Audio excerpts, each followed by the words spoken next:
بسم اللہ الرحمن الرحیم۔ اگر کوئی انسان سب کچھ سمجھ کر بھی خاموش ہو جائے تو ذرا رک جاؤ۔ مولانا رومی کہتے ہیں یہ خاموشی کمزوری نہیں، ایک اندرونی فیصلہ ہے۔ آخر تک دیکھو وجہ جان کر چونک جاؤ گے۔ خاموشی خدا کی زبان ہے، باقی سب ترجمہ ہے۔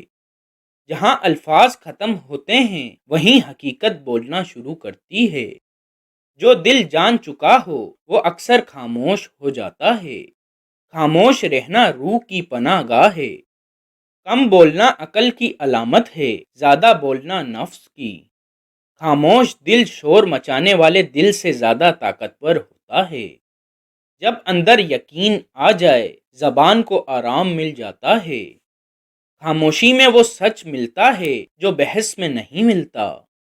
جو سب کچھ دیکھ چکا ہو وہ ہر بات پر رد عمل نہیں دیتا۔ خاموش انسان ٹوٹا ہوا نہیں، بدلا ہوا ہوتا ہے۔ دل جب بالغ ہو جائے تو زبان کو روک لیتا ہے۔ خاموشی صبر کی آخری شکل نہیں، حکمت کی پہلی ہے۔ جو خود کو پہچان لے اسے صفائی دینے کی ضرورت نہیں رہتی۔ خاموشی میں ہزار جواب چھپے ہوتے ہیں۔ خاموش رہنے والا جانتا ہے کہ ہر جنگ لڑنا ضروری نہیں۔